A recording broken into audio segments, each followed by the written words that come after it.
Claro, empiezo una nueva sección después del corte y esto es muy peligroso porque los censores de YouTube son humanos, también son máquinas, pero el caso es que tanto las máquinas como los humanos atienden ante todo a lo primero que se dice, a las primeras palabras. De hecho, un youtuber algo conocido, ¿verdad? Ligeramente conocido, un tal el Rubius, ha jugado con eso haciendo un vídeo en el que al principio aburría al censor jugando a Minecraft o un juego para... un juego... No voy a decir lo que se dice en Rick y Morty porque podría ser ofensivo para un colectivo. No, bueno, juega a Minecraft, que es aburridísimo, y luego hace todo lo que está prohibido sin que el vídeo haya sido censurado ni eliminado, como si fue un vídeo mío en el que criticaba las ideas no demasiado tolerantes ni científicas de Juan Manuel de Prada, y como para ello necesitaba usar determinados ejemplos, y bueno, pues me borraron el vídeo a pesar de todas las apelaciones, porque los censores, como decía Franco, es que lo decía Franco, ¿usted ha visto alguna vez un censor que sea inteligente? Los censores son lo que, creo que se lo decía a... lo he leído recientemente, no, ahora mismo no... Como he visto hace poco un documental dedicado a José María Forqué, a quien yo, por cierto, presenté hace tiempo en la Biblioteca Ideal, no recuerdo a qué director se lo decía, no recuerdo pero Franco decía eso. ¿Usted ha visto alguna vez un censor inteligente? Bueno, pues es lo que hay, por mucho que uno haga precisiones y distinciones, da igual, los censores son lo que son. El caso es que el principio de un vídeo es siempre peligrosísimo y yo me estoy metiendo en un jardín, auténticamente, porque Gustavo Bueno dice en sus libros cosas mucho más peliagudas y materia de delito que muchos de los libros que se encuentran en la librería Europa. He querido comprobar qué está pasando con la librería Europa. Veo El País, sección Cataluña, subsección Pedro Varela, que tiene su propia sección. La Fiscalía pide 12 años al neonazi Pedro... Vaya, el titular dice Valera y la sección dice Varela. Es Varela, evidentemente. Nada que ver con don Juan Valera, a quien tan soberbiamente desprecian los Gustavo Buenistas porque decía que América la habían descubierto los vikingos, como así es, como efectivamente es. La Fiscalía pide...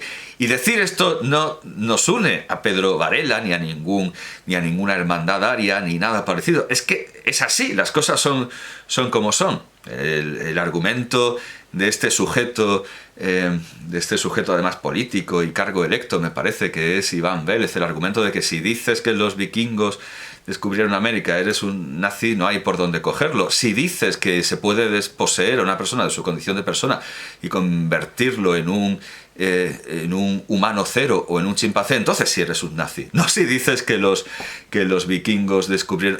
Eres un nazi si dices cosas de nazis. No eres un nazi si dices cosas que pasaron y que además la arqueología demuestra. Ya me estoy metiendo en demasiados jardines porque he dicho una palabra inconveniente. Bueno, pues subtítulo. El artículo, por cierto, es de la Agencia EFE, 15 de febrero de 2022. Varela, que ya fue condenado en 2010, y efectivamente en esa ocasión la magistrada ordenó la destrucción de los libros, no sé si por guillotina o por hoguera, no sé si tirándolos a una piscina como hacía Francisco Umbral. El caso es que en 2010, en plena era de la luz, del progreso y de la felicidad suprema, de la era de José Luis Rodríguez Zapatero, se destruían libros, que es ese gravísimo crimen contra la cultura. Bueno, ya lo decía Heine. El que empieza quemando libros acaba quemando personas, y hay gente que dice, no, es que estaba profetizando el Tercer Reich. No, estaba contando lo que había visto, porque en el Festival de la Fortaleza Wartburg quemaron libros monárquicos, militaristas, judíos. Porque claro, los nacionalistas eran antisemitas. ¡Qué sorpresa! Los nazis no salieron no salieron debajo de una piedra. Y Heine no estaba profetizando, estaba observando lo que había. Bueno, pues en estos libros de esta librería nazi hay había muchos libros que no tenían nada que ver con el Tercer Reich, de hecho, incluso algunos libros de psiquiatras judíos y cosas así. Pero abundaban libros completamente inocuos e inofensivos de nazismo esotérico, de gigantes arios, de los gigantes arios de la Atlántida, de hitlerismo esotérico tipo Serrano, en plan Hitler está en una nave secreta, en una base secreta de la Antártida, ese tipo de chorradas completamente inocuas e inocentes. De hecho, cuando se encontró por última vez a Serrano, el Dalai Lama le dio un abrazo porque había ido a ver chorradas esotéricas, ¿verdad?, en sus tiempos al Potala. Bueno, pues como digo, en la librería de Varela, en la librería Europa, hay cosas mucho más ingenuas e inocentes que en la Fundación Gustavo Bueno, donde predican la eutanasia procesal y seguir las leyes de la lógica para hacer que un hombre no lo sea. Y bueno, y me pregunto, claro, si alguna vez habrán tenido problemas con la ley. Y bueno, es una pregunta retórica, porque esto ya lo he visto hace mucho tiempo. Lo registran ellos mismos en la Fundación Gustavo Bueno. Tienen un recorte de la Nueva España, Oviedo, domingo 12 de mayo de 1991, el caso es de 1989. El Supremo dice que Bueno no injurió a Luis Álvarez al llamarlo... Bueno, en realidad pone Álvarez. Pone Álvarez. Y como sí tiene tilde injurió, pues supongo que será Álvarez. No, es Álvarez, parece ser. Sí, parece ser Álvarez. El Supremo dice que Bueno no injurió a Luis Álvarez al llamarlo cretino. Pero lo gracioso es el subtítulo. El tribunal considera, entre comillas, intrascendentes sus declaraciones. No sé, pues esto le tuvo que sentar aún peor que lo condenaran. Es decir, no importa que lo llame cretino porque no nos importa lo que diga Gustavo Bueno. Lo que diga Gustavo Bueno es intrascendente. El artículo dice: el filósofo Gustavo Bueno ha sido absuelto por el Tribunal Supremo del supuesto delito de injurias del que lo acusaba el profesor de estética Luis Mario Javier Álvarez Fernández, por unas declaraciones en prensa donde lo llamaba cretino completo y tipo. Bueno, esto de llevar a alguien a los tribunales por llamarlo tipo, ciertamente es excesivo. Quizás si lo hubiera llamado antitipo, al estilo de Jensch, que ciertamente tiene que ver con ese hombre cero, todavía, pero por llamarlo tipo y acudir a los tribunales quizás sea un poco exagerado. La causa había... Bueno, por lo de cretino, no. Y cretino completo ya... La causa había sido fallada en favor de Bueno por la Audiencia Provincial de Asturias el 13 de mayo de 1989. Posteriormente, el demandante presentó un recurso de casación contra este dictamen, que es el que ahora se acaba de resolver. La Sala Segunda del Tribunal Supremo considera que ni etimológica, parece ser que les dio una buena chapa y los convenció, ni etimológica, ni racional o lógicamente puede darse a esas expresiones otro significado que... Bueno, venga, adelante, ¿qué otro significado? Etimológicamente, cretino viene de cristiano. No sé, me encantaría ver cuál fue el debate, cuál fue la discusión. Pero evidentemente aquí hubo mucha manga ancha, porque el conceder un significado unívoco a lo equívoco es tener manga ancha. A favor del reo, demasiada. Ni etimológica, ni racional o lógicamente, me imagino que harían tablas de verdad, puede darse a esas expresiones otro significado que no sea, desde un prisma desde luego incorrecto, el correspondiente a una crítica dura que se quiere verter en relación a los problemas lingüísticos de Asturias que se debatían. Las declaraciones que motivaron la causa se publicaron el 14 de septiembre de 1987, se juzgó en el 89, pero son del 87, en un semanario ovetense. Pero claro, lo digo después. En la entrevista, Gustavo Bueno criticaba, no, lo digo ahora, que a partir de esta sentencia absolutoria, y digamos de lo que Bueno consideraría que el Supremo había sentado jurisprudencia, después de esta sentencia absolutoria, Bueno se vio con libertad para llamar cretino a cualquiera, porque no sé, pensaría, esto funcionará como el derecho anglosajón, que no funciona así, y he sentado un precedente y he ganado el derecho, que no es así, ya lo digo, de llamar cretino a quien me parezca. Y esta es la explicación por la que en alguna de sus disertaciones, en alguna de sus intervenciones, llamaba cretino a todo el mundo y decía, ¡que me denuncien! ¡Yo quiero que me denuncien! Claro, qué valiente, quería que lo denunciaran pensando, ya me han denunciado por esto y he salido absuelto, por lo tanto yo he ganado el derecho, en plan anglosajón, al estilo de la jurisprudencia por precedentes anglosajón, o sea, el Tribunal Supremo sienta jurisprudencia, pero nada garantiza que llame cretino a otra persona otra vez y que se vaya de rositas, o que llame cretino 500 veces a un tipo por varios medios y se vaya a ir de rositas. Pero claro, Gustavo Bueno, que parece una mente caótica y completamente pasional e irracional, parece ser que había hecho su cálculo, decía, a mí me han absuelto por esto, así que cretino sí lo puedo decir.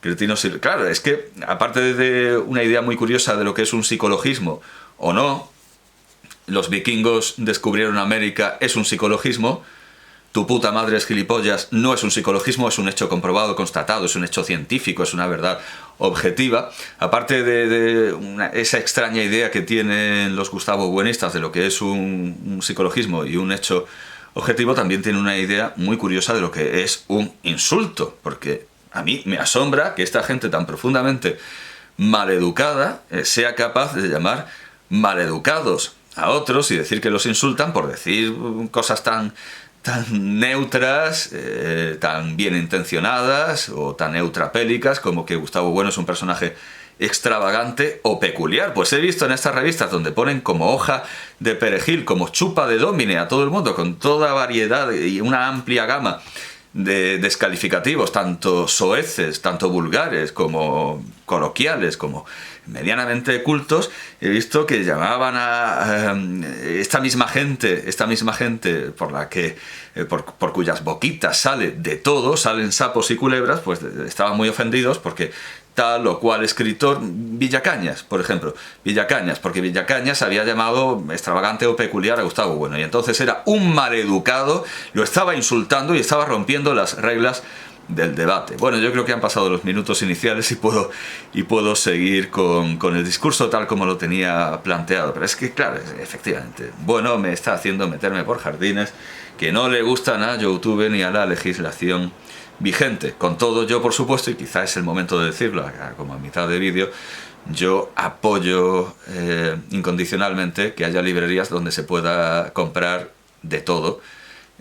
A mí me parece bien que exista la librería de Pedro Varela, a mí me parece bien que exista la Fundación Gustavo Bueno con estos libros en los que piden la eutanasia procesal, y me parece bien que exista la editorial Chalaparta con sus autores proetarras y etarras, y además está bien porque a veces los derechos de autor de estos autores etarras se embargan para pagar las indemnizaciones a las víctimas. O sea, sí, yo no tengo ninguna objeción con que haya editoriales y se publican libros de todo tipo. No creo que haya que destruirlos, aunque probablemente lo que estoy diciendo también sea un delito.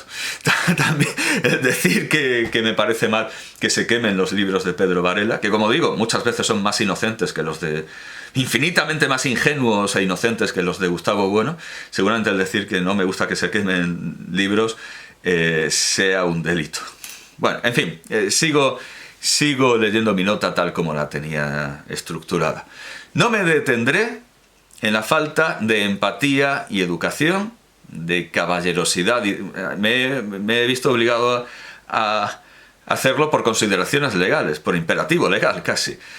No me detendré, decía, pero es hasta cierto punto relativo, es bastante relativo, no me detendré en la falta de empatía y de educación, de caballerosidad y de humanidad de Gustavo Bueno, y especialmente de sus discípulos, que no tienen virtud que pueda disculpar sus defectos, y que imitan al líder en la forma de escupir, como dice Schiller, como dice Schiller en su Wallenstein, y cita muy atinadamente Freud, en su psicología de las masas, imagino, sí, en la psicología de las masas. Simplemente diré que así como a los varones siempre nos sorprende que en un grupo de mujeres exuberantes se refieran a alguna ausente como la de las tetas, recordemos también las famosas fotos de Sofía Loren, las famosas fotografías de Sofía Loren mirando estupefacta el escote de Jane Mansfield, lo que nos recuerda un absurdo comentario, por cierto, de un absurdo análisis de Gustavo Bueno sobre Marilyn Monroe, a la que veía como un modelo de madre. No me consta, no me consta. Al común de los ciudadanos le sorprende que entre las llamadas figuras intelectuales siempre haya alguna a la que los demás tratan por tonto de capirote y campanillas. Esto pasaba con Aranguren. No pasa exactamente con Bueno, ya que, desde luego, tonto no era. Pero sí era, entre los pensadores, la figura inversa del Rig de la dimensión J19Z7, del que se ríen más que por ser menos inteligente y supuestamente por comer mierda, por ser empático. De Bueno se sabía que era un loco lúcido que podía saltar en cuanto tocaban su tema, no el tema, sino la tema, como Don Quijote. Los independentistas catalanes, según un acertado comentario de Albert Boadella, que compara a los independentistas catalanes con Don Quijote en esta cualidad de parecer razonable, pero saltar en cuanto se habla de su tema, o el personaje de Joe Pesci en Uno de los nuestros, Goodfellas, de 1990, de Martin Scorsese. En cambio, de sus discípulos se sabe que, además de empatía, carecen de inteligencia y hacen que la demás gente con estudios, las demás personas que tenemos estudios, nos digamos entre nosotros: madre mía, sabes que el Rick de la dimensión Filomat come mierda, ¿verdad? Tampoco entraré en el esfuerzo constante de Bueno por oscurecer su pensamiento creando un lenguaje privado, helenizante, renunciando a la tradición de nuestros sabios de servirse de la plenitud de nuestra lengua, desde Alfonso X, Enrique de Villena, Nebrija, que decía partecilla en lugar de partícula, hasta Unamuno, Ortega y Marías. A Gabriel Albiac le dijo en una entrevista para El Mundo en 1997 esto: fíjate que lo gracioso de toda esa jerga romántica de la pureza germánica es que reposa sobre una lengua técnica absolutamente cargada de latinismos. Si le quitas el latín, lo que queda es poco más que una lengua bárbara. Pero resulta que si a su lengua se le quita el griego, si se le quita la olización y lo metamérico y lo diamérico, solo quedan coloquialismos y descalificativos hacia nuestras respectivas madres. Se parece en la creación de un diccionario propio a Chávez, que hizo una constitución a su medida. Ambos lo hicieron con la intención de ganar siempre, pero al final no lograron seguir sus propias reglas. Desde luego, no eran Flavio Josefo en J. Pata.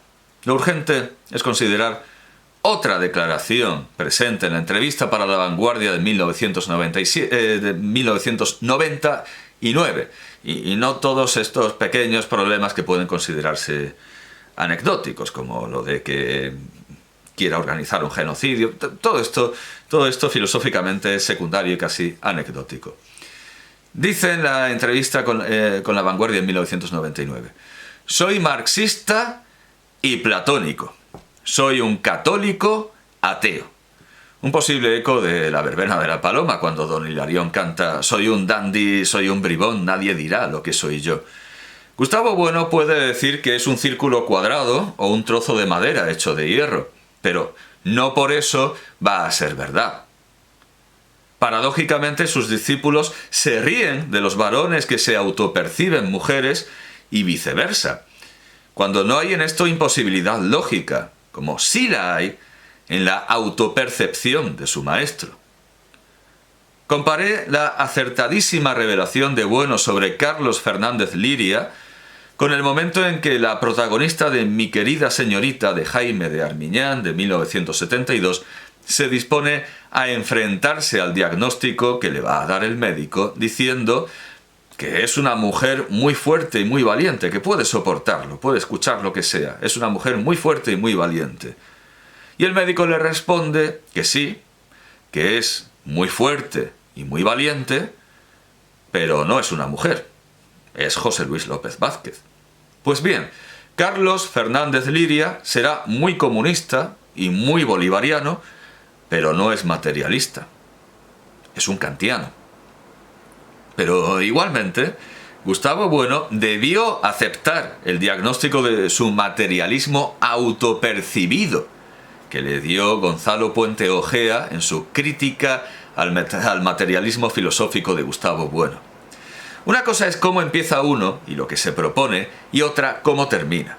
Gustavo Bueno pretende ir a las cosas, pero como recuerda Puente Ojea, también Husserl, que debutó con el lema Zu das Sachen selben, acabó deslizándose desde la conciencia fenomenológica hasta la conciencia trascendental, es decir, en el puro, y lo pone en cursiva, en el puro idealismo. Gustavo Bueno no sigue a Demócrito ni a Charvaka, sino que reproduce a Platón y el pensamiento upanishádico, sin conocer por supuesto a los indios, porque después de una lectura superficial de las Analectas de Confucio, hay que leer la teoría del cierre categorial, coma por coma, punto por punto, pero él vio por encima a Confucio y dijo que eso no valía de nada. Después de una lectura superficial de las Analectas de Confucio, de las Analectas, que despreció porque solo enseñaban a comportarse, como si eso fuera poco, como si eso no fuera filosofía, y como si eso no le hubiera venido bien, asumió el desprecio de Hegel por Oriente. Y a diferencia de Hegel, que cambió su visión después de leer a Henry Thomas Colebrooke, Gustavo Bueno se mantuvo firme en su ignorancia, y no tomó en las manos más libros de filosofía oriental, sino para reírse de ellos sin leerlos. Salvador Paniker, haciéndole ver que su pasado, en el que había sido católico, falangista, etc., haciéndole ver cuánto había cambiado desde su pasado, le preguntó cómo estaba tan convencido de que no iba a cambiar de nuevo. Y Bueno le dijo que no había cuidado, que estaba ya convencido. Naturalmente, pero no había que tener cuidado de que fuera a cambiar de nuevo por la solidez de las ideas que había adquirido, sino por su esclerotización y falta de voluntad para cambiarlas. No era un mérito de las ideas, sino un defecto de Bueno. Gustavo Bueno no fue otra cosa que un seguidor de Platón y de Aristóteles, como expuse en su presentación en mi serie La Biblioteca Ideal, y además no de los mejores, como vimos por su incapacidad expositiva en imagen, símbolo, realidad, cuestiones previas metodológicas ante el 16º Congreso de Filósofos Jóvenes, que intentaba disimular diciendo: renunciamos para evitar la prolijidad. Sí, claro, Bueno, evitando la prolijidad, porque en la teoría del cierre categorial evita muchísimo la prolijidad. Renunciamos para... Y alguien dirá, bueno, pero esto podría haberlo desarrollado... Sí, claro, podría haberlo desarrollado en algo que no fuera una prolusión, unas cuestiones preliminares, una conferencia. Pues no lo hizo. Así que no es un problema de prolijidad, como no es un problema de tiempo el que no se me haya dado todavía ninguna respuesta racional a todo lo que estoy diciendo. Pero ¿qué van a decir? O sea, vamos a ver, ¿qué pueden decir? Si... Aparte de insultar, ¿qué pueden decir? O el silencio, o el insulto, o dejar de ser buenista. Es que no planteo otras condiciones, no contemplo otras condiciones. Renunciamos para evitar la prolijidad, desarrollar más esta teoría de teorías. Ello sería además innecesario, porque cualquiera que nos haya seguido hasta ahora podría continuar por sí mismo. Claro, poder puede continuar por sí mismo. Otra cosa es que salga de ahí algo con sentido cuando el propio bueno estaba ya tropezando y confundiéndose. Que yo sepa, ninguno de sus discípulos ha cogido el guante. Y si lo ha hecho, que me lo enseñe. Yo estaré encantado de ver cómo desarrolla eso que según Bueno es tan fácil de continuar. Y desde luego, Gustavo Bueno no es mejor que Platón, evidentemente, a pesar de que sus discípulos ya hagan el salto, superen el elogio de López de Gómara y ya digan, no, desde Platón, no, es mejor que Platón, no es mejor que Platón, quien, aunque también se descubre en un atolladero creado por él mismo, el de las ideas de las cosas viles, se maneja en él con más dignidad y modestia. Platón, modesto, se maneja con muchísima más modestia que Gustavo Bueno. Claro, como la modestia es una proporción entre méritos y autopercepción, es muy fácil ser. Es muy fácil ser más modesto que Bueno, aunque sea una persona con una plena conciencia de su valer. Ya que y una muy buena opinión de sí mismo, como tenía Platón. Ya que hemos citado el Congreso de Filósofos Jóvenes, con una denominación y adjetivación tan honrosa, porque lo que importaba era ser filósofo, no joven. Y que al final cambió su nombre por el chabacano y vulgar de Congreso de Jóvenes Filósofos, toca decir lo obvio, que ser ateo católico, si católico no está en su sentido etimológico de universal, como lo usaba Dors, sentido etimológico como lo es el de idiota, cuyo uso hemos concedido a Bueno a pesar de su más que evidente doble y mala intención. Es otro imposible lógico, ateo católico. Un bautizado católico podrá hacerse apóstata, ateo, musulmán o lo que quiera o le permita la gracia de Dios, pero es imposible que un ateo, que es el sentido que al final acaba explicando, porque al principio dice que esto de ser un católico ateo es ser un ateo con cierto retrogusto, sí, con cierto retrogusto a sabor, cierto sabor local a católico, cierto gusto a católico, pero al final tanto él como su escuela acaban desarrollando la idea de ateísmo católico, no de un católico que se hace ateo, sino de un ateo que procede como ateo como un católico. Y es imposible que un ateo pueda desarrollar su fe, la fe del ateo, esa fe en que Dios no existe, esa creencia en que Dios no existe, desde el catolicismo apostólico romano, ni el de las iglesias orientales que están asociadas y que están también debajo de la autoridad del Papa. Es imposible. El catolicismo es el griego, el romano, siempre que sea catolicismo, pero el mero cristianismo es incompatible con... un ateo cristiano sería alguien que es partidario de Cristo, pero negando su divinidad, lo cual es una de las muchas más herejías del cristianismo, eso es cierto. Se puede ser partidario de Cristo sin aceptar su divinidad, eso es una herejía, por supuesto, pero lo que no se puede ser es ya específicamente católico, porque claro, ahí podemos entender que, aunque universal, el catolicismo puede considerarse una secta del cristianismo, y esa secta del cristianismo reconoce la divinidad de Jesús, si hablamos de catolicismo, porque efectivamente, por supuesto que hay cristianos que oscilan, que zozobran y llegan a caer en el adopcionismo, que no voy a decir que no tenga justificación suficiente en los textos paulinos, pero es heterodoxo el ser adopcionista. Bueno, y da igual, los adopcionistas al final reconocen esa divinidad, aunque sea adoptiva, de Jesucristo, que no hay manera, que es una afirmación fuera de la lógica, como decir trozo de madera hecho de hierro o círculo cuadrado. Es una afirmación ilógica decir que se es ateo católico. Lo he citado muchas veces, pero siempre merece la pena repetir estos magníficos párrafos de los bosquejos histórico-filosóficos del Marqués de Valdegamas, don Juan Donoso Cortés, que parecen escritos a propósito contra Gustavo Bueno y sus fanáticos.